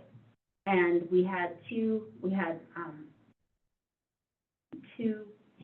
people, local people that wanted to open dispensaries, and these were chosen pretty much based on where they were going to go. Yeah. So there again, you know, we were zoning for someone Where they and wanted not to for go, the right. whole town. And specifically, yeah. Okay. So I had asked, I know, and Chelsea, you can chime in on this too, but we had asked planning board to review this and the zoning that, Yep. because it was done by city council and not Right. planning board. Well, did we also, didn't the council also limit it to two? Right, Yeah. correct. So- And we have two right now. And shouldn't the kind of question that brings to mind is, should it be on here as permitted in C4 when it really? The way it We is, already say we only want two, so. the way it is right now, if one of those decided to move Right. downtown into the C4, it's permitted, and Right. we would have no say No, in it, Besides, except like, the other rules within that Right, zoning. yeah. exactly. right. It's a permitted use downtown, Okay. and Yeah, they would be able to open it, there'd be obviously other conditions based off the different zoning districts and their conditions, but, so in terms of this conversation, what the council wanted us to review on this was, yes, the dispensary aspect and where that should be and where it should be located, as well as we needed to discuss the types, because dispensary isn't the only type of marijuana business, Mhm. so we'll need to have to change some of those definitions as well. Need to add some. So I think more so, before we get too deep into where this is on the, chart, we should look at the actual section and figure out those definitions. Yep. And again, because I'm okay with keeping it permitted in C4, as long as there's criteria of, we don't necessarily want it on Broadway, or, it needs to be X amount of feet from another one, whatever we decide at that point. But again, I don't necessarily mind it being permitted, it's more so what are the conditions that we have built into our zoning to allow it? Because again, more we can get away from conditional and having it permitted with clear criteria within our zoning, I think it's smart. And we also need to talk about growth facilities and lab and manufacturing facilities, Correct. which, Well, and I think when this was originally considered, Montana only issued license to people who already had a dispensary license for medical marijuana. Yeah, That when- happened afterwards. When it originally was released, when the state first passed the law, you had to be a licensed dispensary at that time, and they did not expand. I mean, I think that's now changed, so Yep. you're not just a dispensary now, you could be a retail shop. And that's the thing, is within the marijuana law, the MCA, and how we at a city level have to address it, is there's several different business types. So Mhm. there's dispensary, lab, grow op, what have you. I think there's a total of 5 or 6. And so I think instead of having marijuana dispensary, we're gonna have marijuana businesses. Like, that's an easy way to do it, one line item, and then within marijuana businesses, of a subsection of our zoning code, we define what is allowed and what is not, and why, or put restrictions on it, like if you're gonna have a lab, you have to, one, follow MCA, but like also, you have to be the X far away from schools, that, you know, what have you. So, again, I think that'll be a bigger conversation down in the actual section versus here. Instead of here, right. But I do think it's worth highlighting here, saying we're gonna come back to this once we actually have that conversation. Does that make sense? Do we even want any of those other businesses in town? Like, where would you have a grow facility? I think we had that discussion, and it just, I don't think we're required to have it, we're just required to discuss it and put it somewhere in writing. Yes. That there really is no appropriate place for agricultural Yeah. marijuana growth. So basically, again, I don't have any issue with no grow facilities here, we have plenty of counties for that. And I don't think it's, We're just not big enough. It would save us from having to put it on the ballot, because we were gonna do that, Yeah. and have the voters say, because that's how you can stop. I mean, if you don't want a part of, that's one way to stop it, is the voters have to vote and say, we don't want grow operations, or we don't want laboratories, or we don't. So you have to spell each of those out Yeah. wow. yeah. And honestly, it's not too bad, again, there's like 6 of them, and it's pretty easy to just like, after determination, this is X, this is Y. And like, you know, big thing for grow facilities is we just don't really have the space for it. We don't, it's a nuisance thing, and it goes against our other zoning for nuisance smells. Like, that's one of your criteria that you can use. So you can use that criteria without going to a ballot initiative? Correct. Okay. Yeah, because it's, again, being disallowed by zoning versus being disallowed by the city as a business, Yeah, who wants to live next door to a skunk weed facility? right? Yeah, it won't stop people from being able to grow their Yeah. own, but it's the commercial aspect of it. There's a size difference. There is, Yeah. yes. And it also allows us to, again, put on the criteria where, for like instance, labs and that kind of stuff, they go through very stringent testing and review and inspections on a regular basis. A lot of times they're working with chemicals and, you know, all of that, but, you know, I don't have an issue with labs because they are so heavily monitored at the state level. And to actually get instated is an extremely thorough process. So, like, I wouldn't have an issue if someone's willing to go through the homework and do it. Good on you, you do your thing. But that would be considered more industrial then, wouldn't it? Light industrial. It'd be light industrial. Yeah, it'd be light industrial, so. Now, marijuana dispensaries in the C4, I know we have it as permitted. I'd like to change that To condition, or not at or all, not at all. simply because it is our downtown historic district. I just don't, how can you say it's allowed in C4 but not on Broadway? I mean, it's gotta be one Or of the, making it conditional. either Then you can- all or nothing. It's, you know, or make it conditional as long as they understand it can't be on Broadway. And see, I don't have an issue with it on Broadway. Yeah. I have no problem with it on Broadway or in our C4. I think that there's gonna be just as many people that are excited to see it as people that are gonna be not excited to see it. And yes, we're in a change of the tide and it's, but We're in the middle. we're in the middle, but that being said, why not be ready for the future? Because where it is right now is ideal. Yeah, it's great. I think there's a lot of people, you know, initially that were concerned with the type of people that would be drawn to the Yeah. business. Yeah. You know, And your it- normal neighbors. It's not, I mean, I live around the corner from it, so why even Not an notice issue. it's there now? No, the comments we got, for the downtown area was more that, they cannot advertise in their windows, it's going to be closed, you know, there's a lot of restrictions on that, so they didn't want just a building, basically, that's, you know, the windows are all covered up, you can't window shop, it just, yeah, I mean, though, I'm just saying, those were the comments against having it on Broadway, just because it's our downtown shopping area. And then, you know, of course, then we got the ones too about, you know, it's a tourism industry, you know, we're a tourist town, we have, you know, families and kids, and you're gonna have 50% of the population that hates it and 50% of the population that likes it, so why not put it off Broadway so that you're not missing off half of your customers?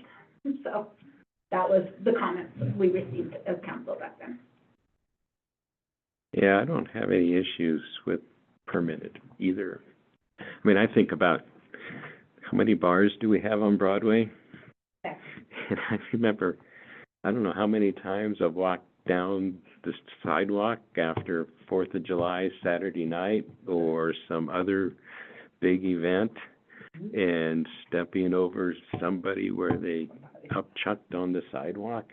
Oh man, I found a bloody spot with a cocktail glass next to it and a cigarette, like, still burning, and then I'm just like, man, that's a knife, man.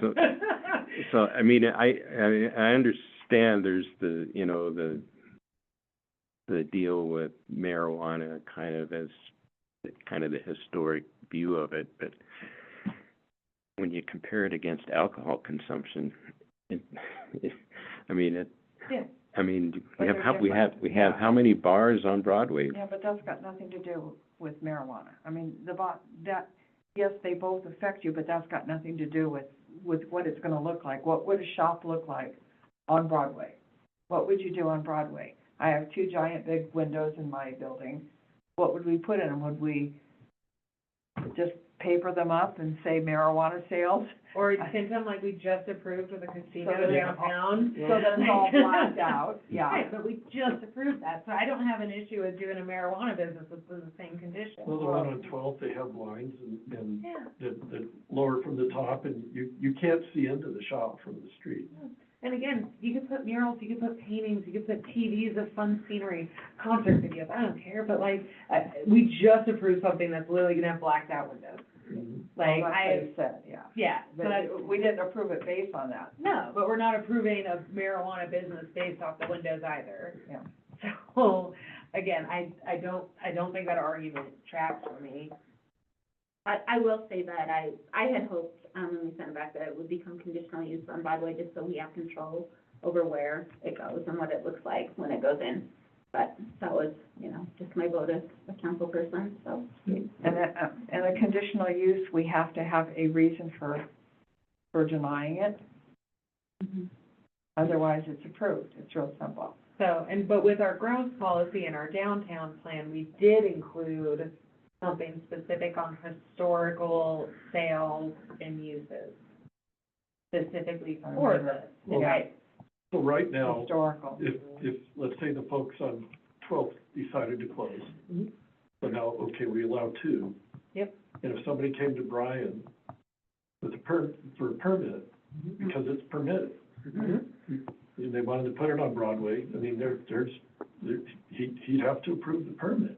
Yes. Yeah, So, I mean, that's how it stands right now. Yep. So, Yep. you know, I guess the question is, you know, is that what we want? If we don't want, then we need to do something about it. If we Either don't change care, it then to we don't care. conditional, leave it permitted, or take it off complete. There are 3 choices. So I think maybe what we need is a little better definition in the historic district overlay of the preferences for those types of. Well, Chelsea suggested that we get some better definitions of the different Yeah. businesses, I think and that's a then, good idea. Yeah, and then let's take a look at where we're gonna, where we put them. so kind of defer that conversation till after we get a better handle on that part of it. And again, there's also referring back to our growth policy and the downtown plan, I think will be very helpful for helping make that decision too.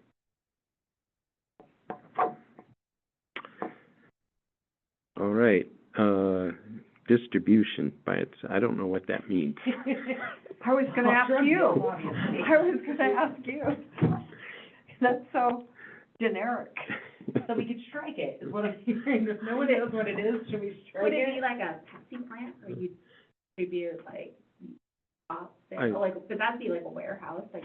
Yeah, there's warehouse and Warehouse, freight like, distribution yeah. down below. Oh. Yeah, for parking. Parking standards is next to freight, so it's like an industrial use.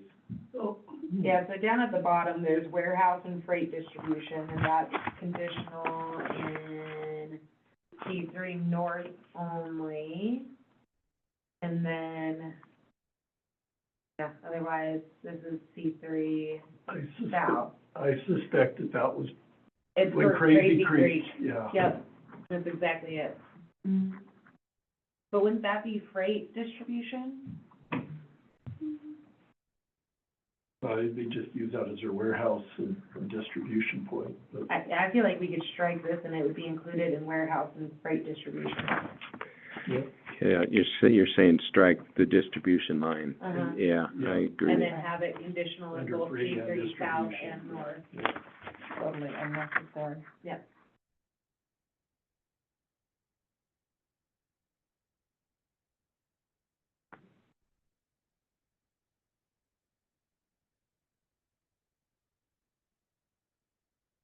We may not want to do it north, again, because of the urban renewal. I just know that we have it down here currently, so that might be something that we wanna look at for urban renewal. It's currently conditional use for C3 south, right? Distribution is, but then warehousing and freight distribution is North. for C3 north, Oh, right? Yeah. That's why I was recommending that. Well, then you also have freight and distribution. Yeah, freight and distribution, What are you trying to C4. say? That we're glad we're doing this? And that one's permitted somewhere. Yeah. Hilarious. No, Is it, where is it? no, it's C4. They're all, Oh, there it they're is. all conditional. It's C4, so C4, that's hilarious. So which one are we gonna leave? Warehousing and freight distribution? Yeah, I think you leave that one, it covers, And get rid of all the other ones? Maybe yep. warehousing, freight and distribution. The freight distribution. And then you make it conditional through all the, I think you just make it conditional through C3, north, south, and for now, and then we can readdress it when we're going through. I think we just literally have a day about urban renewal district and the goals, and then go down through C3 north and see what is currently permitted and conditional. I think once we get through these, Right. and then they readjust them so that the like things are together, I think it'd be easier then for us to go ahead and say yes, no. Right. Yeah, Yeah. rather than jumping all around. I see we also have light industrial, and then light industrial manufacturing and assembly. Because, yeah, I think when we were looking at definitions, we were trying to get rid of, Yeah. Well, 'cause get rid of industrial completely and replace it with either light manufacturing or, Artisan. artisan, yeah. artisan business. So I feel like we've had this conversation before. We when had it with the growth policy. Growth policy, Mhm. yeah.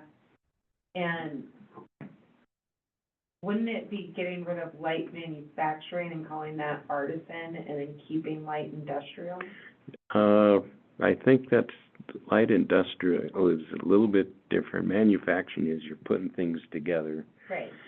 Artisan is more homegrown sort of businesses, you know, like, Creating, like a creation? yeah, like, Chuck Saladay's Cabinet Shop.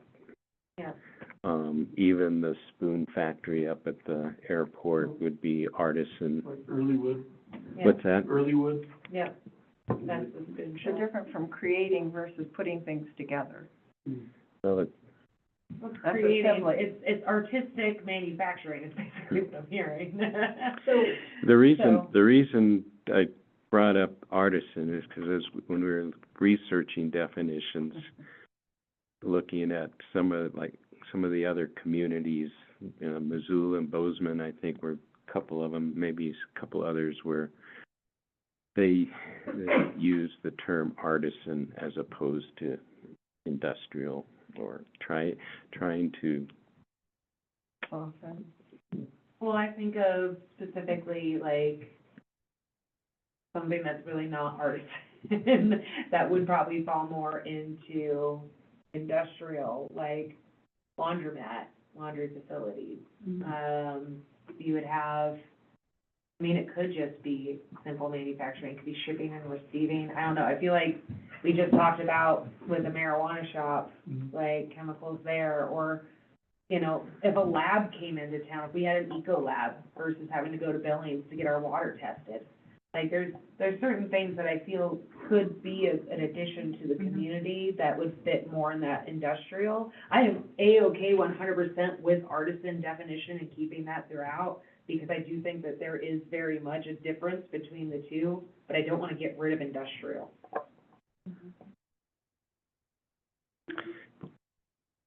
You have any thoughts on how the two are defined? I mean, Yeah, manufacturing versus industrial, light manufacturing, I mean, it's kind of all over the board. Yeah. Yeah, so artisan is defined as a worker in a skilled trade, especially one that involves making things by hand. So manual creation, traditional methods, artistic. That's a great definition. That's perfect for it, yeah. And that doesn't fit Earlywood, because it's all machined. Yeah, just a machine shop or. It's by hand with those machines. Yeah, again, or No, even it's Paul all Austin, cut you know, out. like, that would be light industrial, like a screen printing shop. Yes, it's artistic in nature, but also it's very much industrial in nature. Because it's mass producing. It's mass producing, yeah, there's huge boxes, it's also freight and warehousing. So, and I don't know how we go about it, but, I mean, we have a new industrial park up on Highway 78. It's out in the county, and, you know, as we look at the growth of the city and go back to the growth plan, is that really what we have in mind? Is something that's more, you know, even C3 north or south, is that something we have in mind for the future? Or is that something that's better suited to be out in the county, you know, adjacent to the city? I mean, there's still benefits to having small businesses, small industrial style businesses within the community. Well, I mean, we do have we have some areas that would be well suited for it. I mean, we just have to look at it as zone specific. So maybe we want to come back to this one again, see where we're, I mean, I look at some of the definitions and get clarification, and then talk about where. Well, look at, I mean, we have Boyd's Garage, and then back just north of Boyd's Garage, you know, Samurai Susan is there now. So how do you define Samurai Susan? Because that's a production facility. I would consider her artisan, because she's making stuff by hand, but I would consider Paul industrial, who's Yeah, making I stuff mean, machine. Yeah. Like, so, again, all in one building. Right. Yeah. Yeah. And I think when she That's went true. in, she is using the light industrial as her, Mhm. like, that's what she's using it as.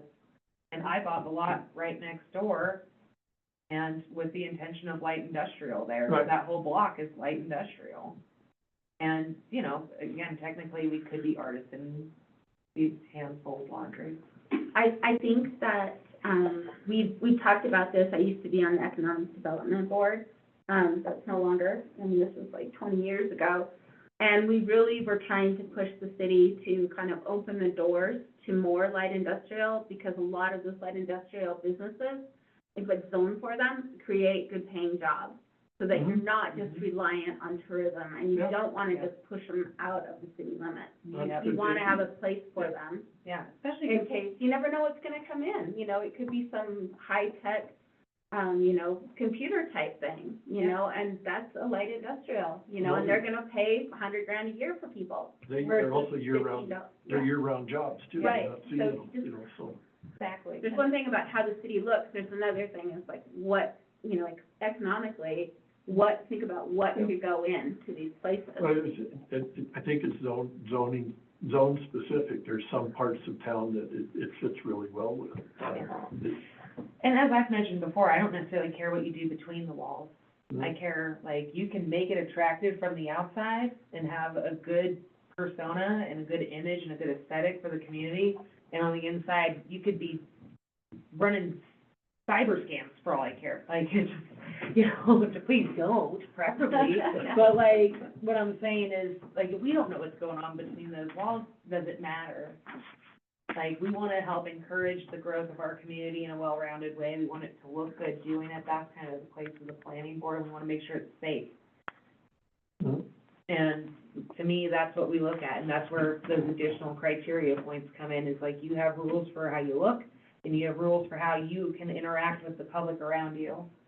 And whether that means you're producing chemicals that are okay, then it's probably not all right.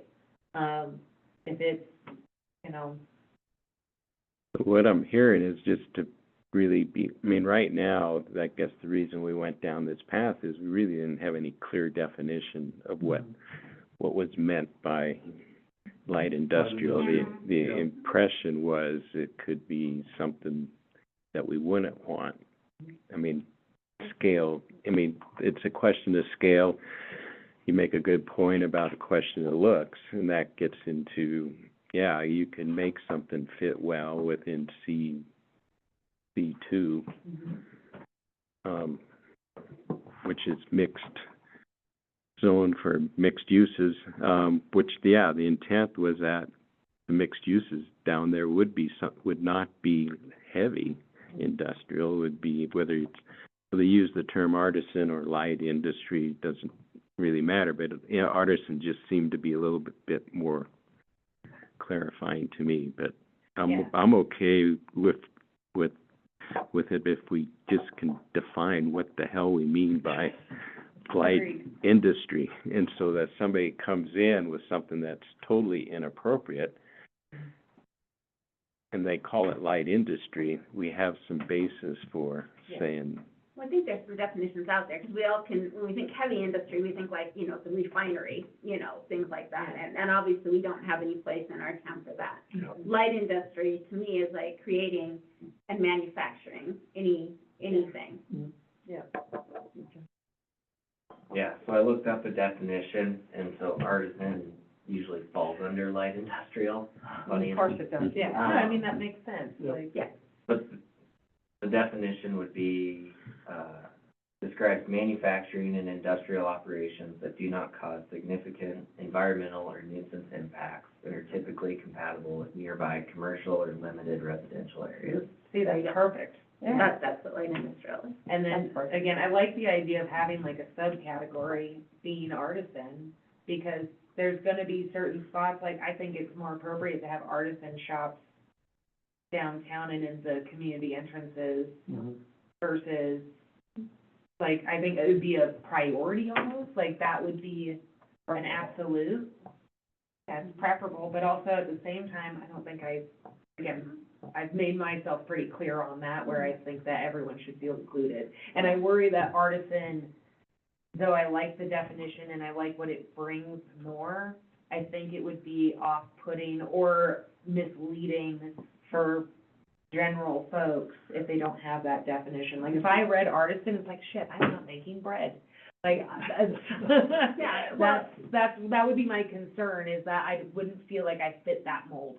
Well, Or- a brewery or a distillery would be considered light industrial. Yep. Yeah. And we have that, you know, possibly a future distillery down there. Yeah. Yep, I mean, that's light industrial. Yep. Because then they're also bottling and distributing it and all of that. all right, let's move. And then it is, What were we saying? We were gonna have light manufacturing in the commercial zones as conditional use? I have it in, conditional use in C3 north, south, and C4. That sounds all right? And I don't care what you call it. yeah, I'm fine with light industrial manufacturing and assembly / artisan, yeah. but the definition will if you, the definition of light industrial would include all of those things. Mm-hmm. Yeah.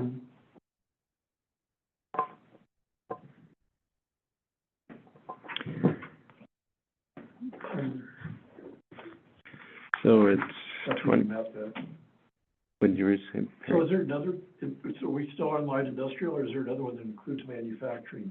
It's the one further down, Further Yeah, down? there's- Okay. we're I zapping missed it, yeah. straight and light industrial, and putting it down. Yeah, I, So, yeah, we should probably include the conditional for light industrial down with light industrial. Pull the first vague one. why can't we combine them all in? Into We one, do exactly, right now. that's what we're saying. Yeah. All the, all So we're the, getting rid of the one that just says light industrial, and then the other one is Light industrial manufacturing. manufacturing, assembly, artisan, well, there you go, yeah, and then have it in, and C3 south, north, and yep. 4. So are you thinking that you'll do away with C2 and turn that into, is that what you guys were talking about? A little bit, but.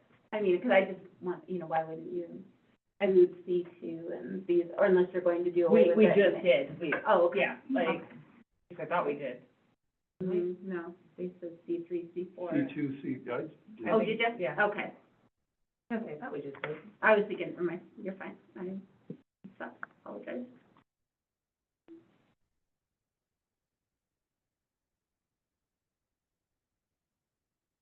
Jeff, I don't know if you wanna keep going, but it's 7:25. Yeah, no, I was just gonna say, so where did we Kinda hard to stop? know where we were. I'm So kind of, we're, alcohol production. we're basically, we're on Consumption, too. We're starting sexually over. oriented businesses, gambling is primary. Primary use, exactly. So, Start there and work our way down. we kinda hopped a little bit, but I think we shrunk. That's because it was everywhere. Yeah. It's all over the place. Okay. Trustee Dukes. I don't have a hose in right now. Can I just ask a quick question? Because I wasn't here, and I apologize, and you guys probably talked about these ad nauseum, but, we had talked about, downtown in the central business district of not allowing, residential on the main floor. Was that ever discussed in here?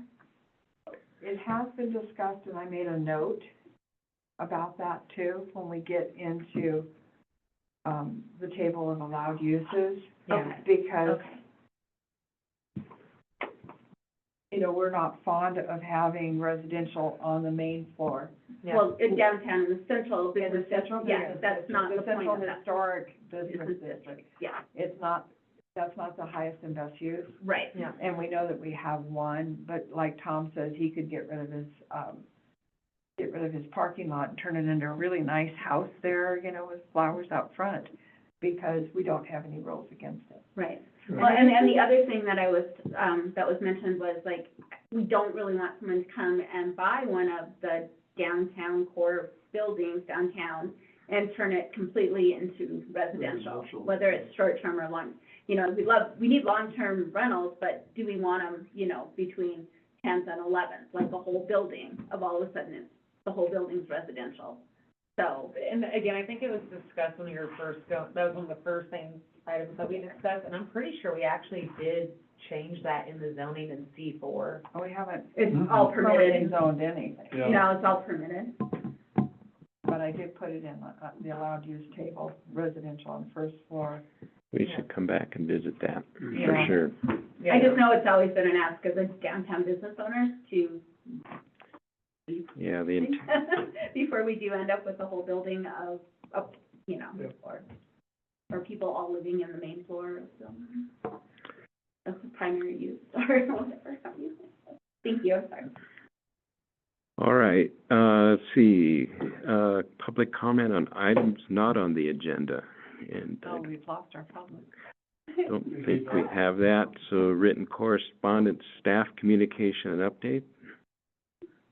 We're through all the CUPs we have right now. So next meeting, continue on with the zoning, and that's gonna be, November 12th.